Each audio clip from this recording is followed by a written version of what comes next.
On this episode of the Massive Agent Podcast, you're going to hear how one agent sold over $2 billion in real estate in less than 10 years. It's taken Dan Lesniak, the founder of Hyperfast Agent, about 9 years to sell almost $3 billion worth of homes. And his very first year, he sold over $22 million without a coach, without a mentor. He just figured it out, doing something very specific, which you'll hear about now. The Massive Agent Podcast, with lead generation tips and strategies to get you more leads and sell more homes. I love to buy houses. I like to sell houses. It takes brass balls to sell real estate. Wait a minute. The leads are weak. You're weak. I've had better. Oh, have I got your attention now? Here's your host, Dustin Brohm. What is up, everybody? Welcome to the Massive Agent Podcast, episode 112. This is one hell of an interview today with Dan Lesniak. If you've seen Hyperfast Agent anywhere, he's a coach. He has a coaching program, the Hyperfast Agent Podcast, and he's everywhere. He's built a big team, and which you kind of need to sell almost $3 billion worth of real estate in less than a decade. And he's going to tell us how he did it. He's going to tell us what he focused on within the first 3 months to start closing deals. And here's what's crazy.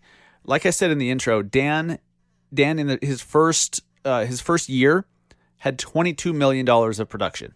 That's nuts. If you have $2 or $3 million in production your first year when you're green and don't have a coach or anyone to guide you, you're doing well. $22 million.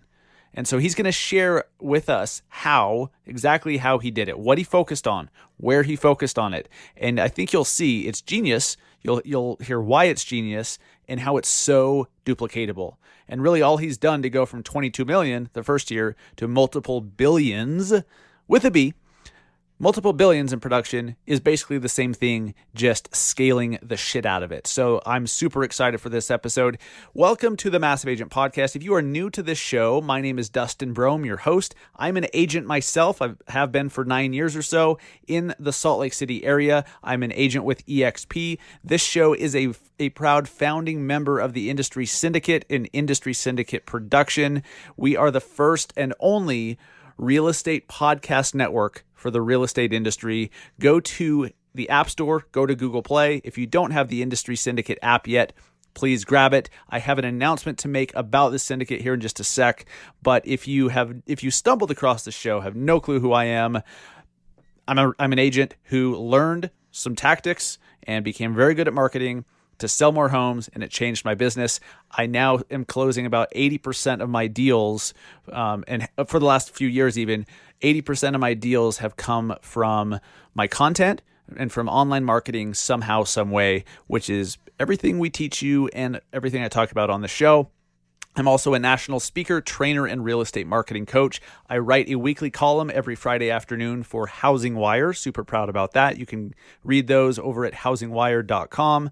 And I'm the founder of the One Agent Per Market lead gen training program for agents. It's called the Massive Agent Society, and that's it, one agent per market. The reason we only have one agent per market is we don't want 20 different agents in the same market running the same Facebook ads, doing the same things, and we want it to be a safe space, so to speak, not in the millennial snowflake context, but just we want you to be able to speak openly and not worry about a potential competitor hearing your strategy or, undercutting you somehow, some way.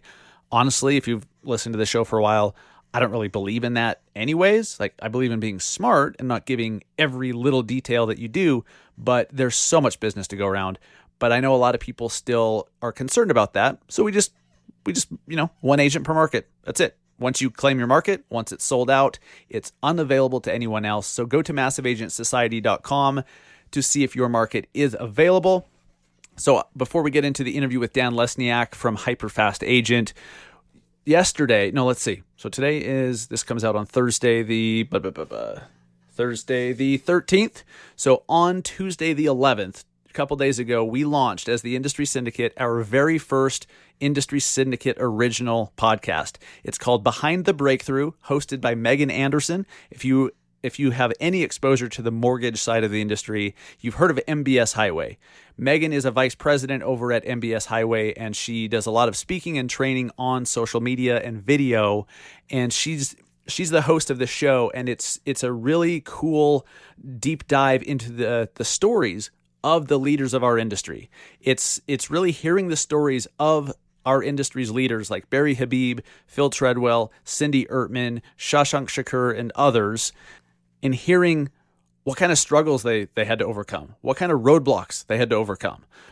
Who were they before they were leaders, before the industry knew who they were, before they had an audience, before they had a following? What did they have to do to build a business? And so it's Behind the Breakthrough. Kind of gives you a good idea of what it's about.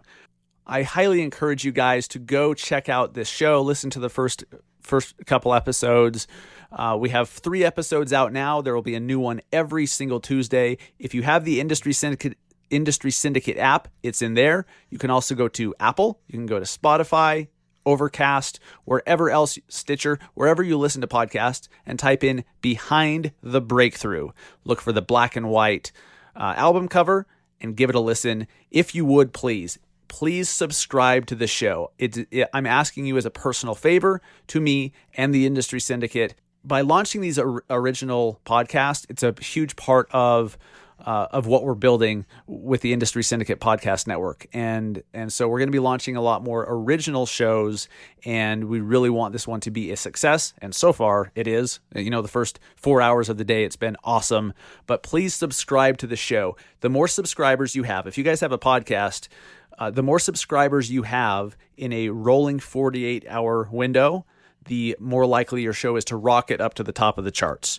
And if it goes to the charts, to the top of the charts, especially during a launch, so anyone who's about to do a show or will in the future, getting the launch right is key. If you get a bunch of people to subscribe in the first 2 days, you have a chance to actually have your podcast show up on the new and noteworthy section of Apple Podcast, which is like, it's basically the podcast version of being on Oprah's book club. Like, millions of people see those shows that are recommended by Apple, and it changes everything. So as a personal favor to me, if you have been a fan of this show, if you've gotten any value from this show, please subscribe to Behind the Breakthrough, and this show as well if you haven't yet. Speaking of subscribers, speaking of reviews, I want to give a quick shout out to the review of the week. You guys have gone out of your way to leave a review on Apple Podcasts, which is so helpful for the reasons that I just described. And I like your feedback. I like to know what you like most about each show, about each episode. And so reviews are a great way to do that. If you've already left a rating in the past, which is where you do the number of stars, and hopefully you did a 5-star. I think we've earned it, and hopefully you feel the same. If you've only left a rating but not a review, you can actually go in and leave a review, and that would help us out tremendously. And I like to give a shout out to the review of the week. Anyone who's doing reviews, I will read the most recent one here on the podcast and give you a shout out. So Rhodey, or RHody5, says, another great episode on Massive Agent. I listened to another informative and enlightening podcast today called How Serving Veterans Leads to Selling More Homes. Oh, the Chris Griffith episode, which was awesome. Loved hearing Chris speak. He's a wealth of info, and he and Dustin drilled down on several VA loan myths and presented insightful elements of VA loans that I found so worthwhile. Thank you. I am for sure a new fan of this podcast. Well, thank you, Rhodey, or RHody, whatever those use. Why don't they just show the name? Whatever. But thank you so much. I appreciate it, and I agree. I learned a lot and had a lot of fun on that Chris Griffith episode. What was that episode? You guys can look it up. Okay, I looked it up. Episode 98 is the Chris Griffith one about how serving veterans leads to selling more homes. Guys, thank you so much. We could not do this show without you. It costs a lot of money, actually, to do this show. There's just a lot of stuff that I put into promoting the show and doing graphics and doing different things. Doing a podcast doesn't have to be expensive, but we've chosen to do some things to grow the audience and to make it better for you guys. So if you listen and reciprocate with a rating, a review, and subscribing, it means the world, and it doesn't cost you a dime, just a minute of your time or less. So thank you for that. All right, I want to find out how the hell you sell almost $3 billion in homes when you're brand new to the industry. You're just like, oh, let's just be an agent now and I'm going to sell 22 million my first year and then 3 billion over the first decade. Dan Lesniak has absolutely crushed it. Host of the Hyperfast Agent, best-selling author, and coach, real estate developer. He's going to talk about how he's now a real estate developer in the Washington D.C. area, how he got into it, and why. I think you're really going to enjoy this episode. Let's get into it. What's up, guys? I'm sitting here with Dan Lesniak from Hyperfast Agent, $1 billion real estate producer. And I'm super excited to talk to Dan today and hear his story, because he's built a massive real estate business, a massive coaching business, or I don't even know if you'd call it a coaching business, but you do events, you do all sorts of stuff to help agents, and I see you everywhere. So Dan Lesniak, welcome to the Massive Agent Podcast. How's it going, my friend? Oh, it's going great. I'm excited to be on the show and excited to help your listeners and hopefully put out, some great tips that they can learn from and implement right now, today. I think that's guaranteed. That's guaranteed. For anyone who doesn't know you, or they haven't seen Hyperfast Agent, your podcast, or any of the content you put online, who are you? Who are you in the industry? Give us your 60-second bio, and then we'll jump into some. I want to hear your story. I want to hear how you started to becoming a $1 billion producer. That story is gold. So I want to get there, but let's first find out who you are.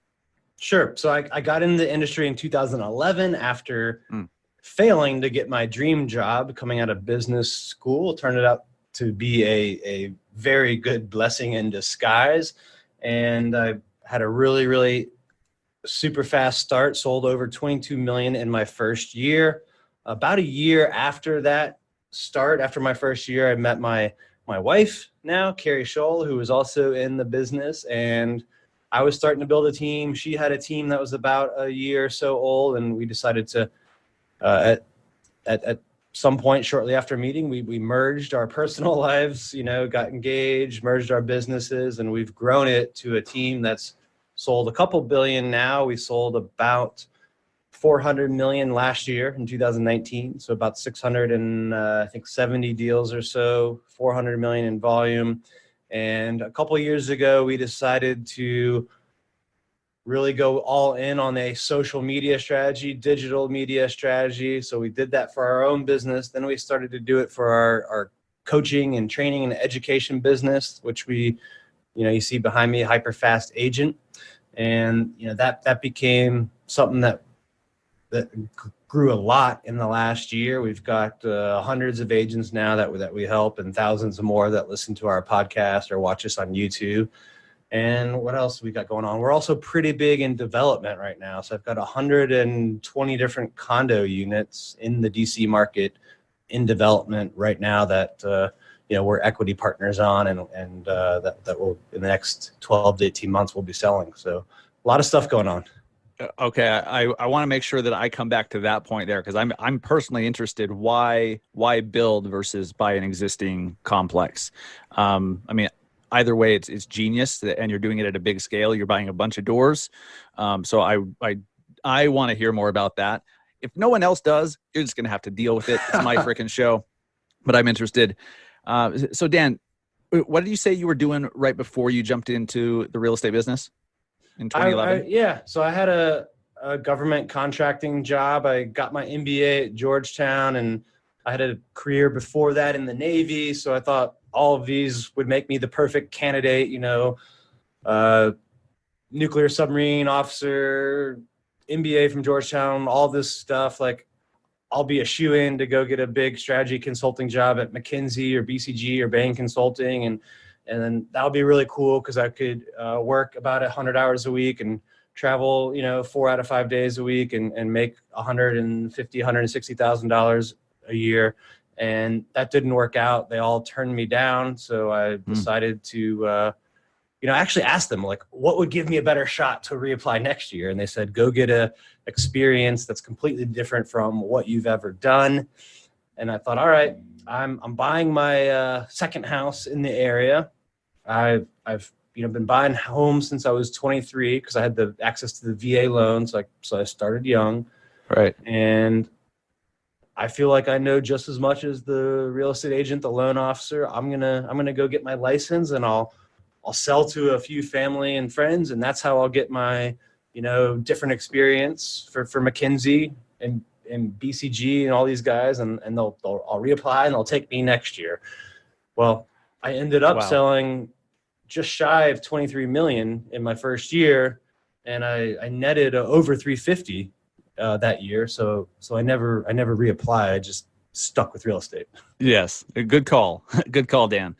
It's so interesting to hear people's story of how they got into the business. I don't think there's one single human out there that grew up their whole lives thinking, when I grow up, I'm going to be a realtor. I really don't think that that's a thing. They stumble into it somehow, indirectly or whatever. Like I got my license because I wanted to flip homes and make 50 grand a week, like you saw on TV, right? And so I was told, you should get your license. It'll help you be a better investor. And I stumbled into it.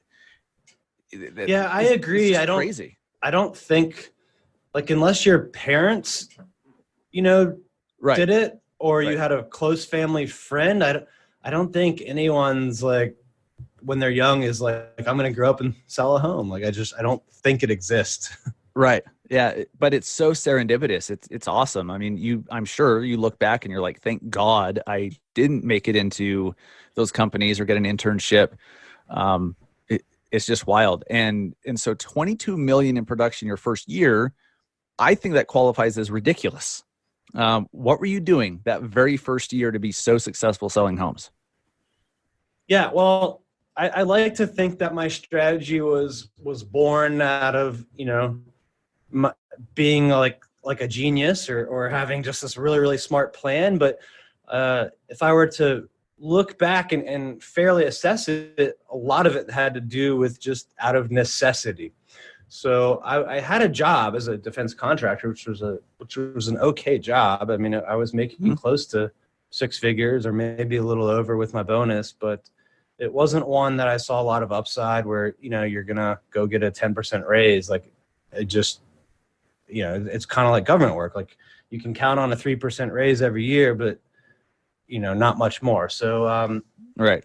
So since I had that job, though, I couldn't go out and do the strategy that most realtors do, which is hit up their database, friends and family, sphere of influence, all of that kind of stuff, because like I didn't want to just broadcast to like everybody that this is what I was doing. And, A, because I had a job, and B, like I didn't think it would work because they didn't know me as Dan the real estate agent. They knew me as, Dan the classmate or Dan the contractor, right? So right. I didn't think that strategy would work anyway. And I needed to do one that would be very efficient with my time. So I decided to just focus on my condo building. And, later on, I kind of realized the framework I used was something we actually learned in business school called segmentation, targeting, and positioning, which is just a real simple step that we use now if we're going to expand into a new market or area. And I think all agents should look at it, this process, this framework. And it's basically come up with market segments, like segment your market. And there's like hundreds of different ways you can do it. It can be by geography. It can be by like lifestyle or interest. There's tons of different ways to do it. But then pick a target segment, right? So pick a segment that is big enough for you to have enough business, but small enough that you can make an impact. Because you don't want to go out and, especially if you're starting out or new, like you don't want to go out and market to thousands of people. Like you just don't have the resources, the time, the energy. Like you got to get that area smaller, right? And the smaller it can be, the more unified it can be, the better that you can position yourself to them, which is the last part of the STP framework, positioning, right? How do you come up with a unique value proposition to that group? And it's very hard to do that when it's thousands and thousands of people. But if it's a couple hundred people, it's a little bit easier to find something that they all have in common that would resonate with all of them. And so me starting out with my condo building, it was 189 homes. And I was just determined to capture as much market share as I could. And I attacked that market segment through multiple ways. Like I used Facebook before people were using Facebook. I used email newsletters. I used direct mail. I did events at the condo. I would work the relationships with the manager and front desk people so that I would kind of get the inside scoop on who was considering moving before people knew about it. And that really worked well. I got half of the sales in that building in year one. So it Holy turned, shit. yeah. So I think it was like 12 million, 11 million just from addresses in that building. Right. And then you got to factor a lot of my clients in there that were selling were moving nearby to like townhouses or single family homes, as they moved on in life, or bigger condos. And I probably got, like, when you factor that in, or people I met at open houses, I probably got like 21 million of it, just from that building or related to that building, like, second order. And then I got another million or so from just, kind of random, like my name was getting out there. I think I had like one SOI deal for like 300,000 my first year. So it really just stemmed from having a very, very narrow focus. And this is something like anybody can do. As I know, you probably have a lot of listeners that are starting out and, maybe don't have a big book of business yet or a big database they can hit up. Well, anybody can pick a certain segment of the market and dominate it. And it doesn't have to be like geography, like it was kind of in my case, because I get a lot of people sometimes that say like, well, I'm in the suburbs or I'm in a rural area, and like, your condo strategy wouldn't work. But it's really not a condo strategy so much as it is just being focused on your segment. Like you could do this with expireds and withdrawns. Like if you just wanted to focus on expireds and withdrawns, this would work. Like if you wanted to, if you came from a accounting profession or attorney or profession or whatever profession you were doing before, like you could focus on those people, right? You could do it by lifestyle or interest, or there's just so many different ways to segment the market. You just have to pick one and stick with it long enough to get through the first couple months, because it's not going to work like right away. It's going to take a few months to get rolling, but most people don't have the discipline to kind of stay focused on the one thing that they need to long enough to, get to the point where they start to see returns. And it's the same like in anything, right? With fitness, working out, relationships, like any new skill you're trying to acquire, like you have to stay focused on it long enough to get to the point where you start to see visible results. And most people give up too soon. I could not agree with that more. That's absolutely right. And everything that I've had success in, it's been because I just kept doing it consistently and improving every time I did it. And the stuff that I didn't have success in, it's because I didn't see it through. It really is like this magical component that the super successful have. They just ate shit for long enough, or not even that. They just did it long enough because that's the required length of time. Like you have to do it long enough to win, and that's different for everybody. There's many variables there. So Dan, what really sticks out to me about that is right off the bat, okay, you're a brand new real estate agent. And when I was a new agent, I didn't know any better. Well, even though my mentor was telling me what you told me, I'm thinking, well, why would I focus on one neighborhood when I could focus on the whole East Side or the whole damn city? Because more city or bigger area means more people, means more homes, means more sales, right? And I now know that's completely opposite of reality, but you were able to not think that way, which is incredible. That takes some business sense, like you mentioned, but also like you don't have, and speak to this, it's more of an abundance mentality. You knew that there's plenty of business to go around, even if you just focus on one little subdivision or one condo complex or whatever.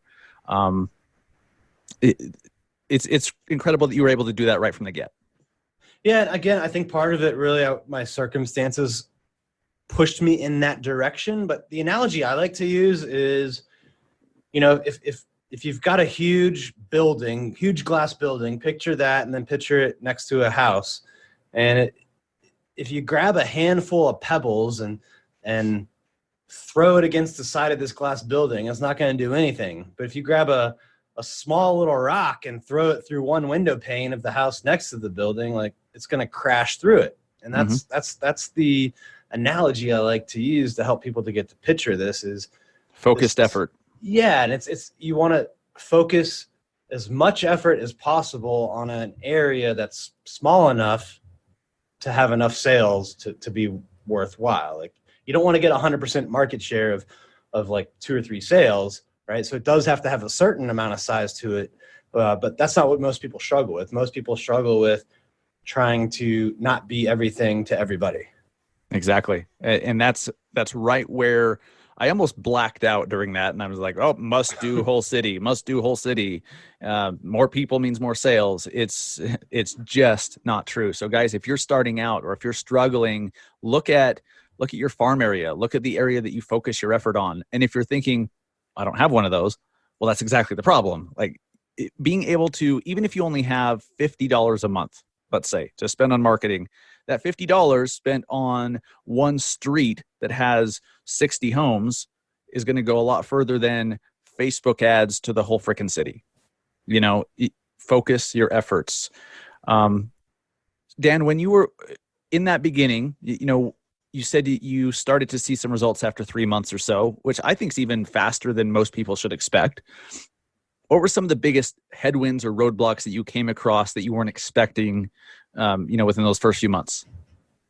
Yeah, I think it was just getting enough reps. So the first couple listing appointments I went on, like, I didn't do a good job of. I didn't win out. So, but if I quit, it kind of would have ended there. But I kept trying to generate more leads, kept getting more at bats, kept getting in front of more people, and eventually I figured it out. So I think just being okay with rejection, I think, and getting over that, getting over your fear of failure, because like you're gonna screw it up potentially the first couple times, and you just have to push through that. So for me, it was just getting through those initial listing appointments and getting to the point where I could get the listing.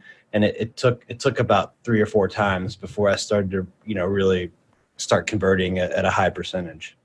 Did you have a coach or a mentor back then? I didn't. I mean, I read a few real estate books and went after it. Yeah, I didn't really have a coach or a mentor at the time. I wish I did. I think I could have even had more success, but yeah, I was a self-starter. Yeah, I'd say. And that's about the time when I got my license. January 2011 is when I got my license as well.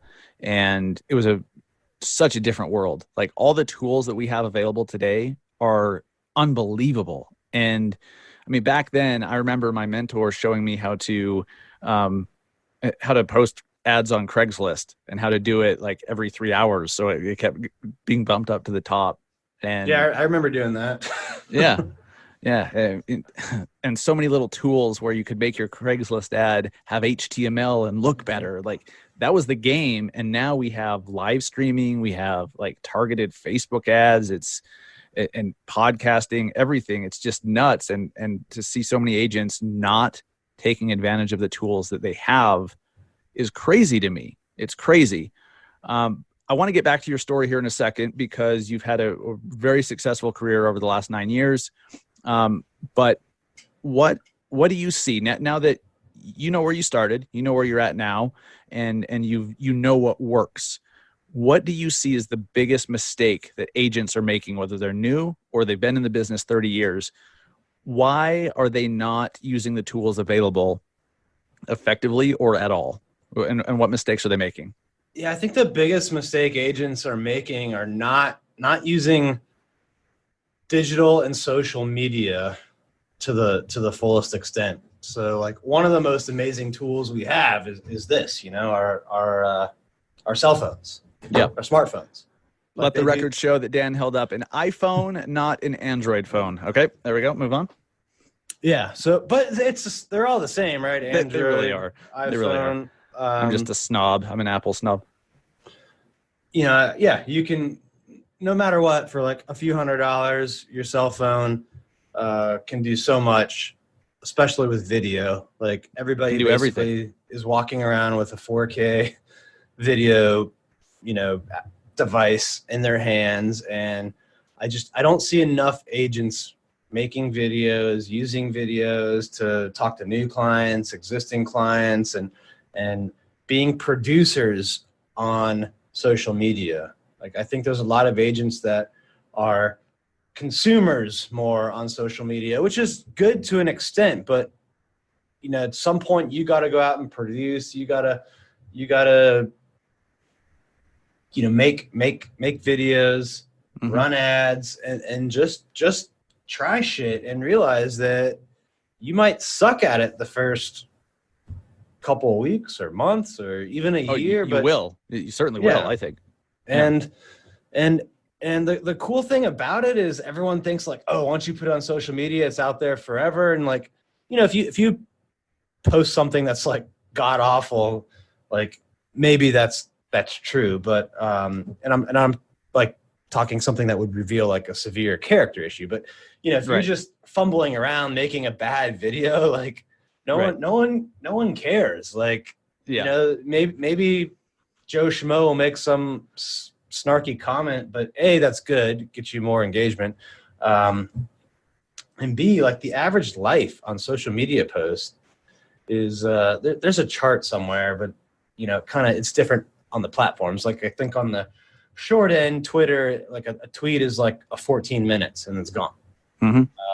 Like Facebook, Instagram, LinkedIn are all like 24 hours. YouTube, the only things that really last more than a day, like in terms of like organically staying on people's feeds, are like podcasts, YouTube, and blogs, like long form stuff.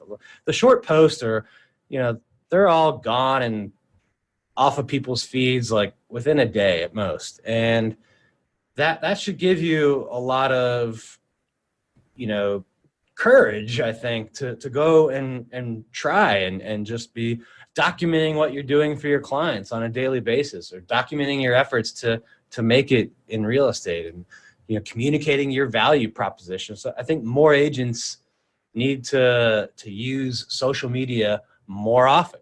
And I think there's bad advice out there. Like I remember someone telling me, or different trainers telling me like, don't overpost, don't like, over communicate on it, and don't like just have a bunch of stuff in your feed. Well, I've never heard Grant Cardone, Gary Vee, Tony Robbins, like anyone who has a big following on social media. I've never heard any of them once say don't overpost. I've never heard them say that. Right. Not Gary once. Vee says exactly the opposite. Now, here's the nuance, Dan, that I think is very important. If you can absolutely do too much garbage, you can absolutely do too much boring shit that nobody cares about, to where they unfollow you, tune you out, report you as spam. So like, there's the caveat. If you're doing valuable stuff, you want as much of it as possible everywhere, and don't limit it ever.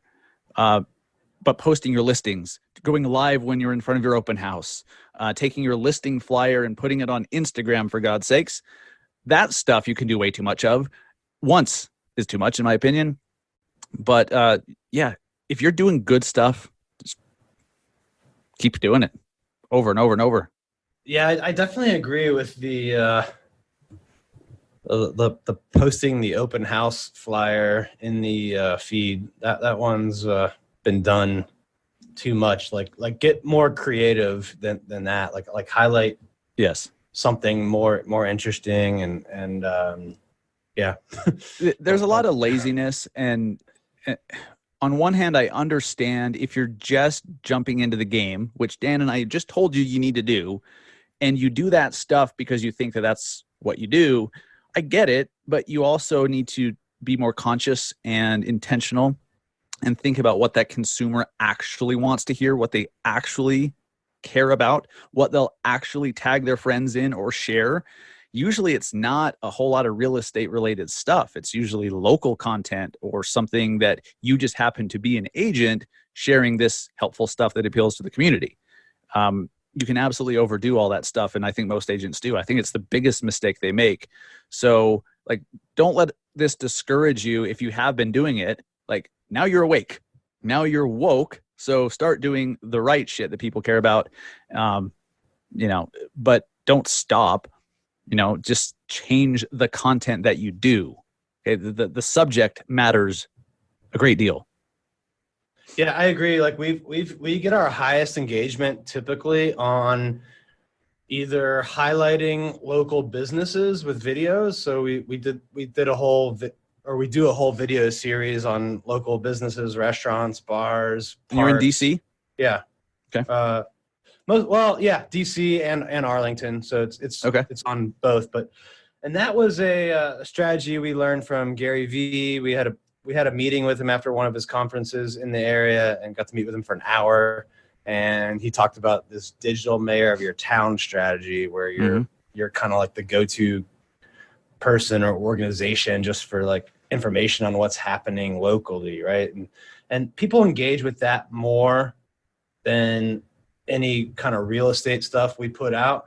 The other thing that we get a ton of engagement on, especially on Instagram, is when we do memes, which is like silly, but like it works. It's completely works. And I think people they're just more likely to save it and share it than like a picture of a house. Like the memes work.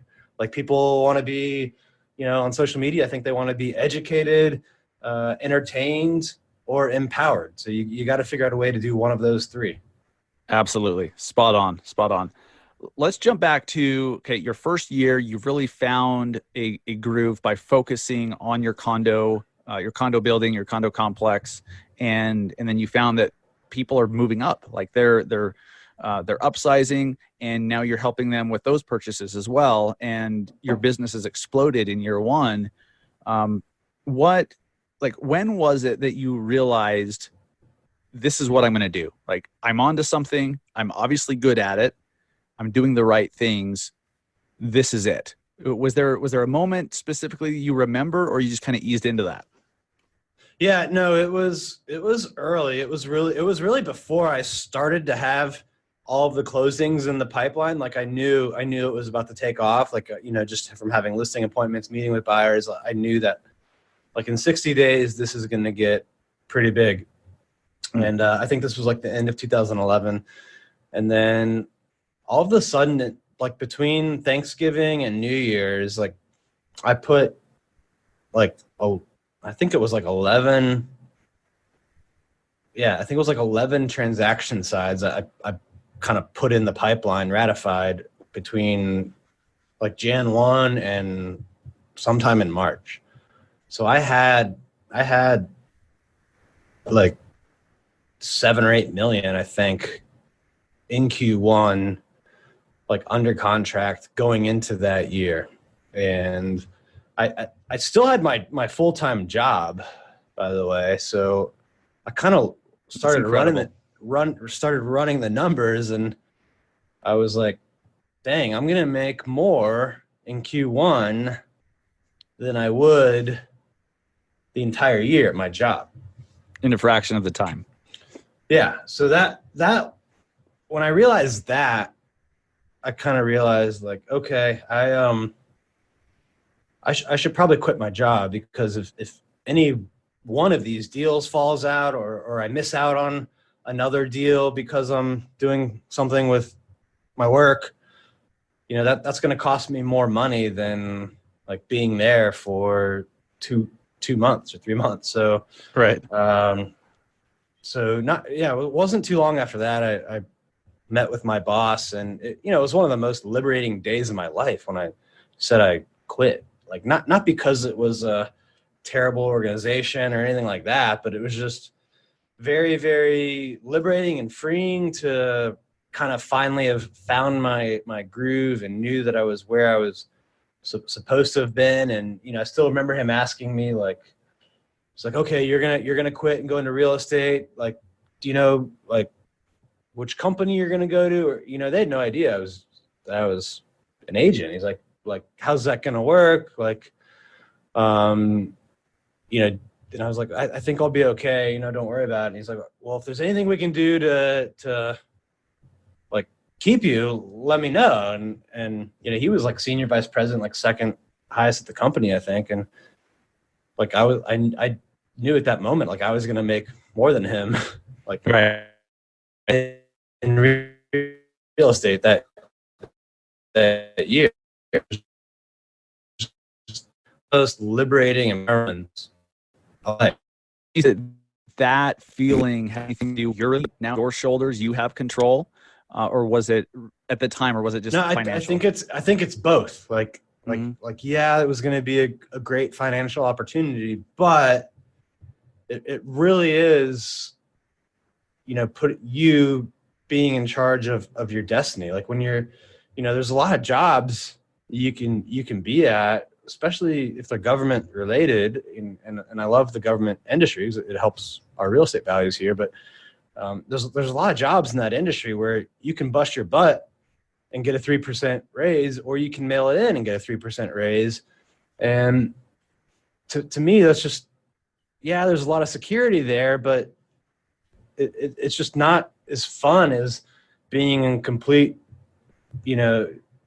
in control in the driver's seat of your destiny. And there's really no limit to what you can do in the real estate industry. Like you don't have to have a fancy degree or a certain number of years of experience, or you just, none of that matters. It's can you go out and add more value to more people, and can you scale it, and what other areas can you grow it in? Like there's really no limit to it.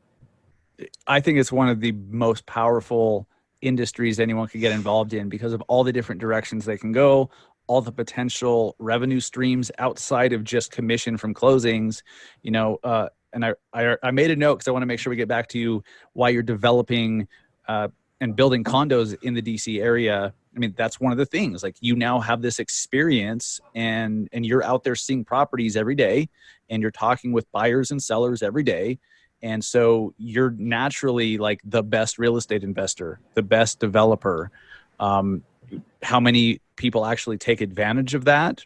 Very few, it seems like. But you've got to start. Anyone who's listened to this show for more than a month or so has heard me talk about multiple streams of income in real estate. There's so many different ways to do it, from the brokerage you choose to whether or not you're investing. There's just so many other things. And so I want to ask you about, okay, after the first phase, you knew you were doing well. Your first year, you killed it. That's a great first year. You knew that what you were doing was working. When did you flip the switch to scale? When and how did you go from, personally just doing these transactions part-time while working another job, which when I say it that way out loud is insane, to really becoming the multi-billion-dollar producer, having a big team? When did that process start, and what did that look like? Yeah, I started hiring at the end of my first year. Okay, and pretty quick. I probably should have done it sooner, but I started right at the 12-month mark. I made my first hire. First one didn't work out, which is normal. I had a good person, but not the right person for what I needed. And what I found is, you see these numbers in real estate, like 87% of people don't make it past 5 years, and all sorts of kind of failure rates and stuff. One thing I've noticed is, if 10 or 15% get to a six-figure level, almost all of those people stay there. Like, and I don't have numbers on this, but I'd say probably of that 10 to 15%, only like 10%, so like 1%, 1.5% total, kind of will push up and get past 250, 300 and start building teams. And I think it goes back to that, trying something enough times before it works. Like, people will go out and make a hire, it won't work out, so they don't try again. Like they say, yeah, it didn't work, or they hire the wrong type. Like they go out and get a buyer's agent instead of an admin or an inside sales agent. And I think your first hire should be an admin or an inside sales agent, because that's the type of person that can help you grow and scale. Like they're going to take your lower cost per hour activities away from you so that you can focus on the higher cost per hour stuff. And too many people are afraid. Like these agents are making 150, 250, and they're afraid to go out and hire an admin for 50K. That might, and that 50K admin might take half the hours off their plate, right? And then that frees them up to get more deals and then kind of build out a system that they can then bring on more agents. So, I pushed through that phase of screwing up the first hire. And I think by the end of 3 months, I had 2 admin and 3 or 4 agents. And it's interesting, you talk about multiple streams of income. So what really spurred this for me is towards the end of my first year, I started to notice on the HUD, on the settlement statement, how much of the title insurance premium stayed with the broker or the broker's joint venture, as opposed to how much went to the actual underwriter. Yeah. And I had a client that year that was a lawyer that hated corporate law, wanted to get out of it. So I went to him, told him about title, blah, blah, blah. I ended up starting a joint venture, with this attorney, past client. And I started to enroll other agents in my office in this, which my broker did not like. And, it's out of the box. It's outside the box. Yeah. Well, and it's taking from them, right? Yeah. Because so after being like the top salesperson in my office year one, they said, well, you've got 72 hours to leave or disband your title company. And I said, okay, I'll, thanks. It was nice knowing you. I left. I went to another brokerage that was fine to take my business and let me have my title joint venture. And I brought 3 agents with me as well, and realized, okay, I better bring get some admin support to support this. So I hired someone to help with marketing, hired someone as general admin, and I started to build a team from there. So that's kind of how the team started for me. I love it. So out of necessity, just because you were doing deals and you wanted to do more and focus more on the income producing activities. When you first started hiring, I know you said the first one didn't work out, and it's a process you've got to just keep doing. What lessons or takeaways or just tips do you have for anyone who's right there? They're like, I need to do that. I need an admin. I need an ISA. I need to leverage my time by getting the low or just the mechanical stuff off my plate so I can do more. What should they focus on? What tips do you have now that you've gone through the process multiple times so they can be more effective making their first hires? Yeah, I think you need to sit down and really map out all of the activities that you do, and then go through and highlight the ones that anyone could do, basically, like that an admin level could do. So you don't need to print, you don't need to send out contracts, you don't need to enter things into the MLS. So go through and map all of that stuff out. Everything that you do, map it out, and then segment the stuff that that anyone could do, or the stuff you don't like to do. And, really focus on the stuff that you like and the stuff that is, really high income producing activities. And the rest of the stuff, your first admin does. And then as you grow, you can also add an inside sales agent to help with the lead gen and taking calls when you're not there. And then I think it's really at that point is, you can go out and get the buyer's agent. But the first 2 people really need to take activities off your plate that take a lot of your time but don't produce a lot of the results, or that you don't like doing. Yeah. Some of the mistakes I've made just hiring some assistants, virtual or otherwise, is I didn't do a good enough job doing what you said. I'm like, I just want you to, do this.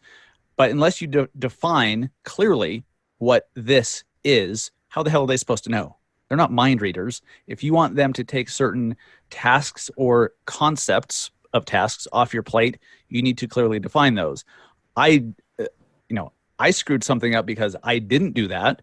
And naturally, like they're not going to do what you want them to do because you didn't tell them what you want done.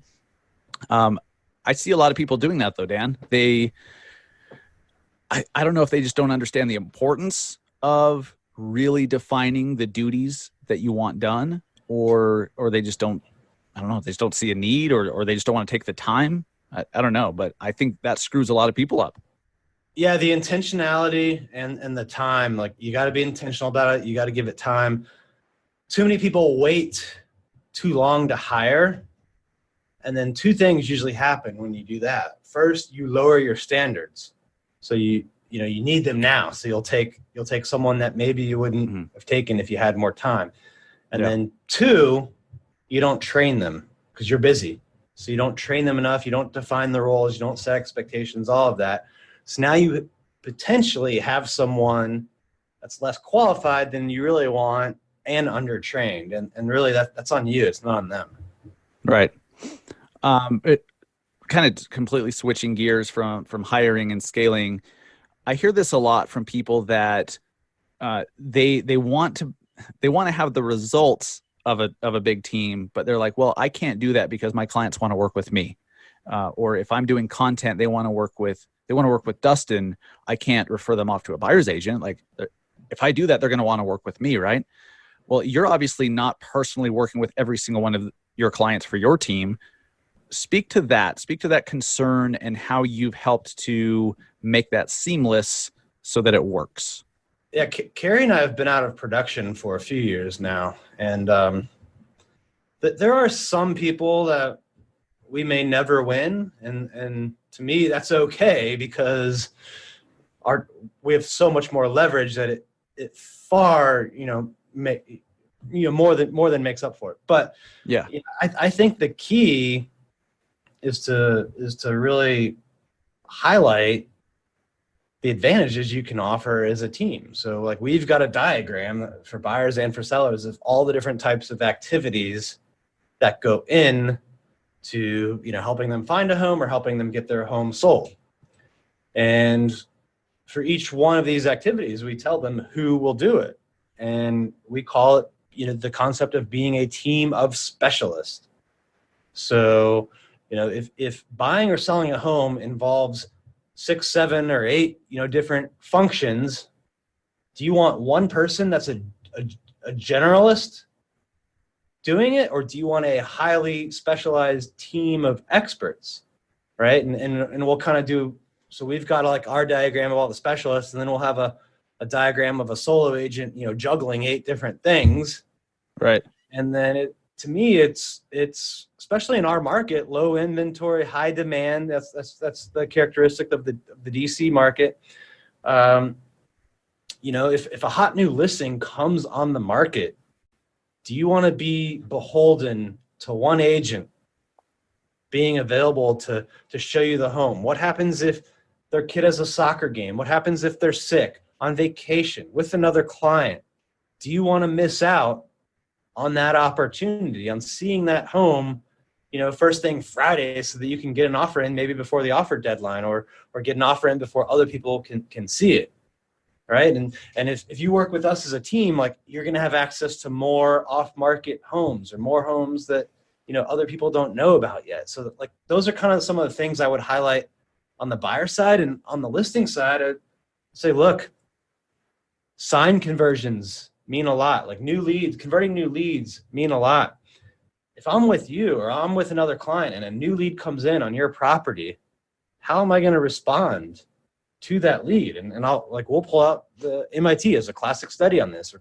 Responding to an inquiry for sales or information within 5 minutes is like 1,000 times more effective than 1 hour. Well, if you're a solo agent, you just can't replicate the coverage that we get with having 6 inside sales agents.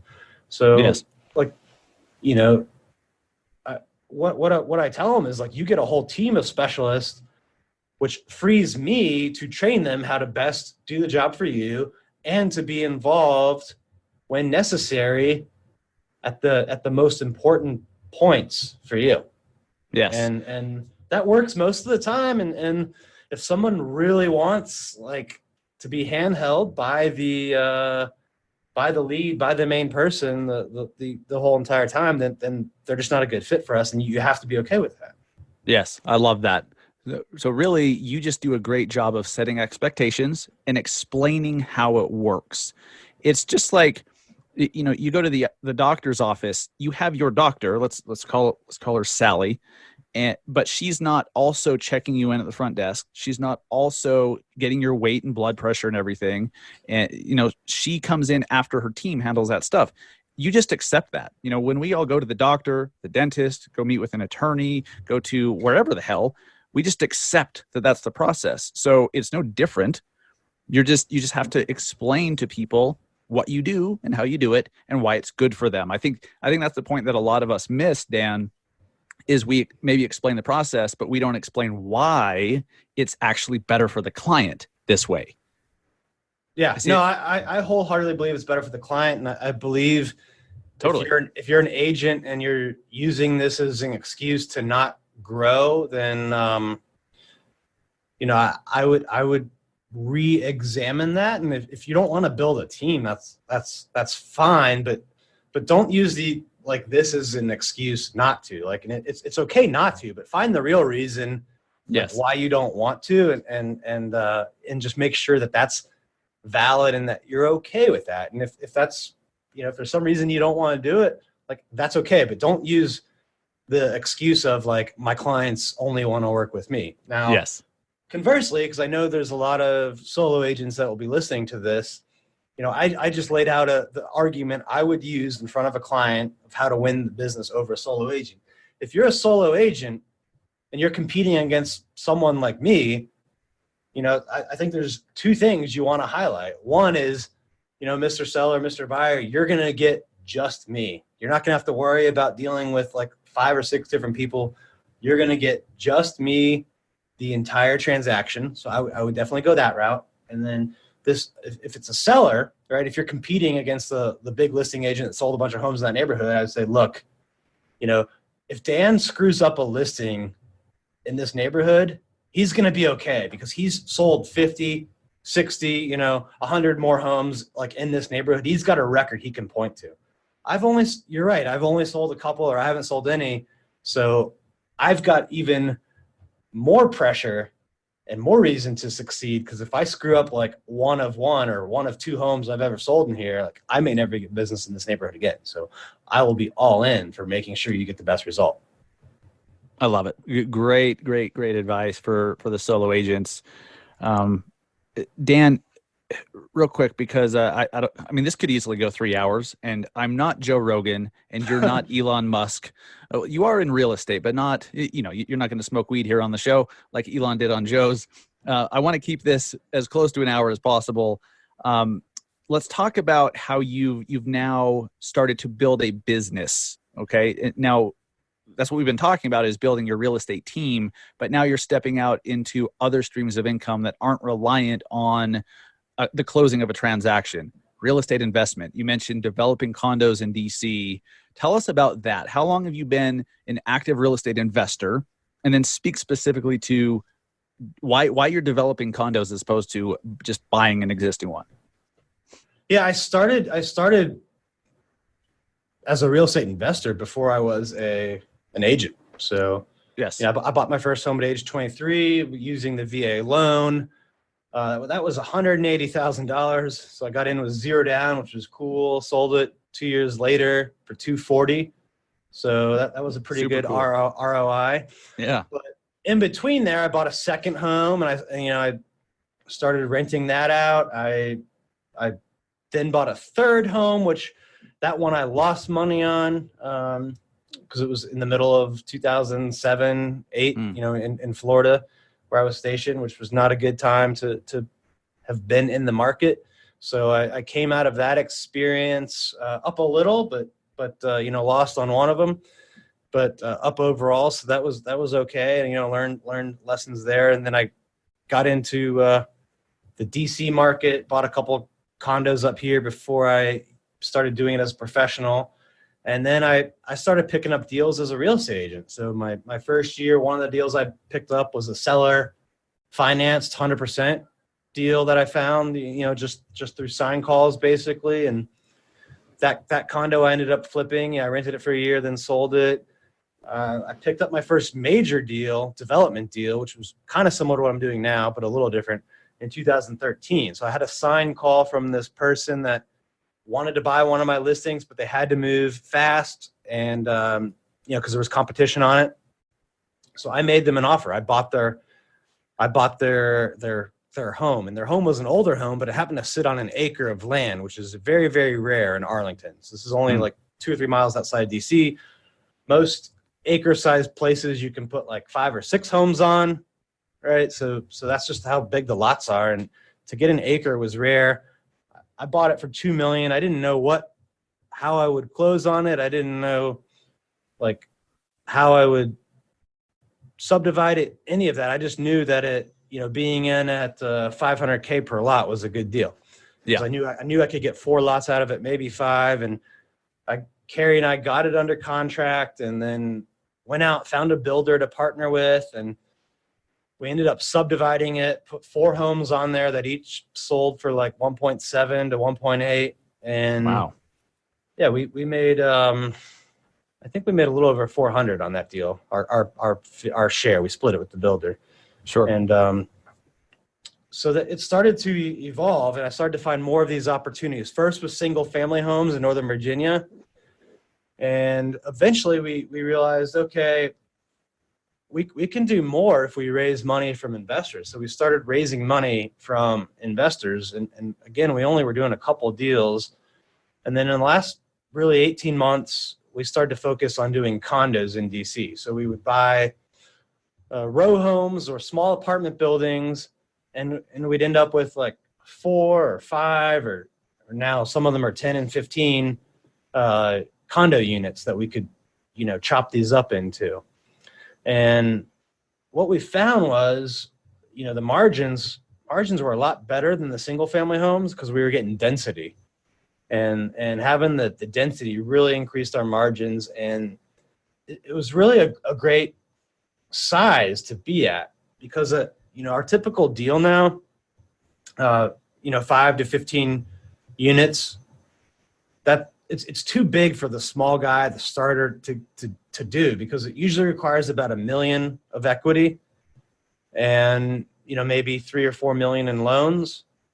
And that's just too much for the small guy to come up with equity or to guarantee on the loan. Right. So those guys aren't getting access to these deals, but 15 units is way too small for the big guys. So I'm not competing with, JBG or CBRE or just any of these big commercial companies. They're not my competition either. So it's a really, really cool sweet spot that we're in. And most of our deals we're flipping. So we're going to build them. It's going to take 12 to 18 months for the, permitting, planning, and building and selling. And in 18 months, and most of them were out, our investors get their 15% preferred return. The developer and I split the profit that's left over at the end. And our margins on these are great. We're usually at 25 to 30% above cost. So that gives me the ability to confidently tell our investors, like, we're going to deliver your preferred return, like, unless the market is down, like, over 20%, which didn't happen in 08, 09 in DC. It was only down 10% then. Yeah. And some of these will end up holding as well. At the end, we'll probably decide to keep as rentals because, long term, like I like what we're doing with these condo projects. They're very profitable. It plugs in nicely to our real estate team, gives them more business. Mm-hmm. But it is a little bit of a grind. Like, I got to go out, vet the deal, get it under contract, raise the money for it. So eventually we want to go up a little bit in unit size and go into some where we structure the debt and the equity more for a long-term hold and start getting more just recurring revenue from that. So that is something we'll venture off into long-term because, I want as much passive income as I can get. And while the development income requires a lot less of my time than like selling the equal amount of homes to make that kind of money, like it's still not what I would consider passive. Sure. And so you eased into it. You started by buying a home for yourself, buying a second one, and gradually as you learned and your resources increased, your access to capital, the people and you just gradually got to the point you're at. I think some of my coaching clients, I know they look at somebody who's doing big things and they're like, how can I just do that? And I think that's the wrong question. I think the better question is, how can I work towards that? Doesn't mean you can't do it relatively fast, like sometimes slow, sometimes fast, but you got to work towards it. Yeah. I mean, we started really the condo part. Like we've been doing single family homes in Northern Virginia for a while, but we started the condo part really a year ago. And we put a 2-unit project under contract, which is going to deliver in a week or so. It's almost done. But then we went from like 2 units to 120 units in 12 months in our pipeline. Right. You built a solid foundation of expertise to then be able to do that. I love it. That's cool.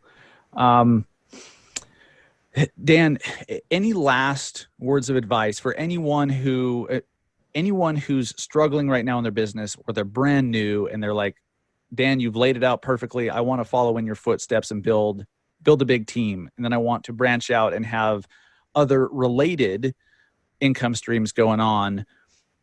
Is there anything we didn't cover that you think should be, or where can people go to find out more about how to do all this? Because we're going over these, what took you years to learn, in a 1-hour podcast.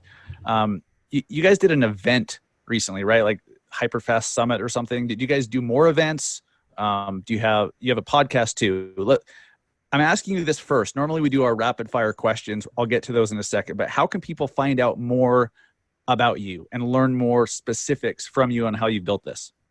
Yeah. So a couple of years ago, I wrote a book. You see it behind me, the Hyperlocal, Hyperfast Real Estate Agent. It really lays out everything I did in year 1 to sell over 22 million. And we decided, because of the success of that book, like it sold thousands, and which was something I didn't expect. I just thought I had a cool story and wanted to tell it and hopefully, help someone. And it helped a lot more people than I thought. So Keri and I decided to build out a coaching company around it. So we started to create courses on what we did. And we decided we did an event 2 years ago, and we knew nothing about doing training events and any of that, but we just decided to jump in and go big. We hired Grant Cardone, and through this event 2 years ago, he came out. We had Billie Jean come out, and it was pretty cool. And so we did that 2 years ago. Last year we did it again. We had Ryan Serhant come, and it was awesome. We had almost 400 people. Nice. So, we're still planning on doing that sales summit at the end of this year, but in the interim, we decided, okay, let's do a smaller event.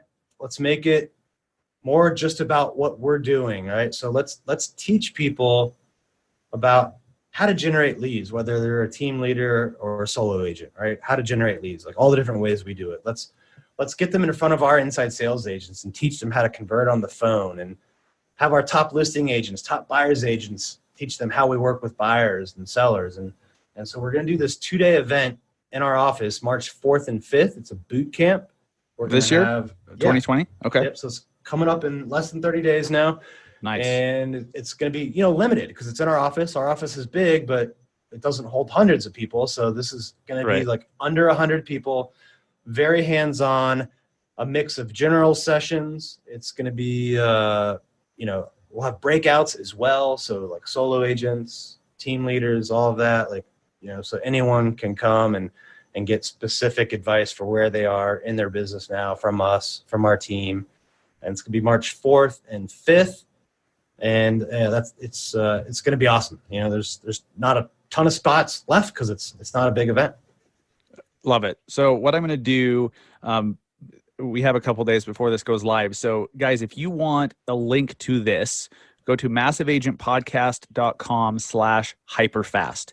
massiveagentpodcast.com/hyperfast. Dan, I'll get a link from you after we wrap here and make sure that that link's active by the time anyone hears this. But I love that. And I'll throw that in the show notes as well when this goes live on Thursday. And then one other thing on that, like, and I didn't check with Keri, so hopefully she's okay with this, but we'll do a $500 discount for your listeners. They can just use the code. We'll make the code Massive Agent. Just nice. That should be easy. Remember, Massive Agent, you get $500 off. Yeah. Nice. Awesome. That fantastic. Cool. So massiveagentpodcast.com/hyperfast. Use discount code Massive Agent, and hopefully there's some spots available. That's awesome. No, I think that's cool because you've obviously been very successful in just 9 years. You've built a massive, massive company, and I love it. So very cool. Very cool. Guys, go get registered for that. Cool. I'm glad we talked about that first. Next, I want to do the rapid fire questions to tie this whole thing up. They're either or questions. Let people get to know you a little bit better. So pick either or, one or the other. You don't really need to elaborate unless you want to. And then we'll wrap it up with a couple questions. So Facebook or Instagram? Well, Instagram. I wish I could. I mean, Instagram for buyers, Facebook for sellers. That's okay. That's my thoughts on that. Yeah, that's fair. Instagram or LinkedIn? Instagram. Books or podcasts? Books. Podcast or let me ask this: book or audiobook? Book. Okay. iPhone or Android? iPhone. Good call. Alexa or Google Home? Alexa. Burgers or pizza? Burgers. New York or LA? New York. NFL or NBA? NBA. Are you much of a sports fan? Yeah. Baseball or basketball? Baseball. Oh, so you're in D.C. I imagine you're a Nationals fan? Nats and Caps. Like I pretty much don't do anything else. So. That's awesome. Mountains or beach? I love them both, but if I had to pick, I'd go beach. Are we in a national real estate bubble, or is this not a bubble? For me, it's not a bubble because I'm in D.C. Yeah. You guys are going to be fine for a while, for sure. Podcast or vlog? Vlog. YouTube or Facebook Live? YouTube. Uber or Lyft? Uber. And then Gary V or Grant Cardone? Grant Cardone. What's the most impactful book you've ever read or listened to? You know what? I've been reading, maybe too early to say, but I'm only about 2/3 of the way through, but Keith Cunningham's, I don't know if it's a new book, but it showed up at my house because my wife ordered it, but I got it first. It's called The Road Less Stupid. And, he's been through a lot, several decades. He's taught at Tony Robbins Business Mastery, and he just like goes through and is trying to teach business owners how to actually spend time thinking about their business, which I think a lot of people don't do. And it's been just eye-opening for me to read, and I'm excited to implement a lot of what I've learned in that book. The Road Less Stupid by Keith Cunningham? Yep. Awesome. I know of Keith. I think I learned about him through Rich Dad somehow. So somewhere in the Rich Dad stuff. He taught Robert Kiyosaki. So. Oh, wasn't he supposedly Rich Dad, or parts of the Rich Dad character are him? Yeah, I think Rich Dad's like a compilation of a few people probably, but he definitely is one of them. Wow, cool. Any app recommendations? Give us one app recommendation, some app that's maybe new to you or that you just can't live without. I use InShot a lot. I don't know if you've ever used that one. Yeah, but for video and for memes and photos, so it's pretty helpful for me. Nice. And then give us one piece of advice, the best piece of advice for a real estate agent listening to this. Doesn't even have to be business advice, but what's the best piece of advice? Yeah, just get more at bats. So reduce the time between like idea and execution, right? Speed, and just get more at bats, because the more you do, the more feedback you'll get, the quicker you'll get better. And like, no matter what you're doing, like sales, investing, fitness, like anything, just more at bats. It's practice. Yeah. Yep. You got to practice. I love it. Dan, where can they find you? Where can they learn more about you? Obviously, they're already going to do this, massiveagentpodcast.com/hyperfast. But where can they find you and learn more about you? Yeah. So if you notice behind me, if you go to hyperfasttips.com, you can get 100. It's a downloadable thing. So you go to hyperfasttips.com, you get 100 tips and strategies from my book for free. So hyperfasttips.com. On social media, my handle for all my personal accounts is the Dan Lesniak. So that works on Facebook, Instagram, Twitter, and then you can follow Hyperfast Agent podcast or YouTube channel as well. Love it. And guys, we'll have links to all of Dan's stuff, all of his social media over in the show notes on massiveagentpodcast.com. So go check that out. Dan, thank you so much, man. I appreciate it. I learned a lot. You've obviously, you're somebody to watch and listen to. You're not just someone who talks about, you've actually done the shit. You've actually done it and know what it's like to be an agent, not just talk about what it's like to be one. So thank you so much. I appreciate your time and for you being on the Massive Agent podcast today. Thank you. I enjoyed it thoroughly. Absolutely, man. We'll talk to you soon.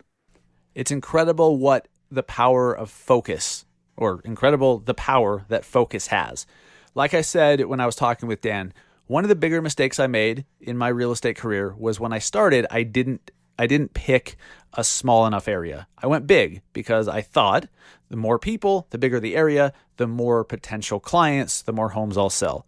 It doesn't work that way. If you can focus all of your marketing, all of your attention, everything you post, all your content, every dollar you spend on Facebook ads or Google ads or whatever, your door knocking, your door hangers, your flyers you send, if you can focus all of that stuff on one subdivision or one suburb versus the whole city, you're going to have so much more success. Having those marketing dollars and the marketing efforts focused on one small area is absolutely key. So fight the urge to go big. It doesn't work. I promise you. I've tried doing it. Nail an area. Become the expert in one subdivision or one neighborhood or one suburb first, and then once you own that area, then expand to others. Not the other way around. So go do the stuff. Go do the things. Go do the stuff. And by the way, go to massiveagentpodcast.com/hyperfast. And if you can get to DC to do that in-person training in Dan's office, I have a scheduling conflict, damn it, because otherwise I would be there. That sounds incredible. If there's any way in hell you can make it, you should. So go do that. And thank you guys for listening to the show. One last time, I ask you, if you have not yet, please go listen to Behind the Breakthrough. Subscribe to it on Apple, specifically Apple and Spotify. It helps us out tremendously. Leave a rating, leave a review if you like the show. Check it out on the Industry Syndicate app. If you don't have the Industry Syndicate app, go to the App Store or Google Play to get it. And that's all we ask. Just do all those things. It's really not that much. But because this show's free, I don't think it's a big ask to ask for... you help us out with a couple things from time to time. And I will keep bringing great new episodes every single week for you, every Thursday. Thank you guys so much. I will talk to you next week. In the meantime, check out our Massive Agent Minute podcast on Apple Podcasts and Overcast and Pocket Casts and all those players that pull from Apple. It's our daily podcast, daily flash briefing, under 5 minutes. So if you want to, if you're all caught up on episodes, you want to stay in touch and hear more about what's going on, go check out the Massive Agent Minute, and we'll see you on I have no idea what I was going to say there. I think I was going to say I'll see you on the flip side, but that's just weird. Like, what? I should probably wrap it up. So I will. Go sell some homes, guys. Have a great weekend. Take care.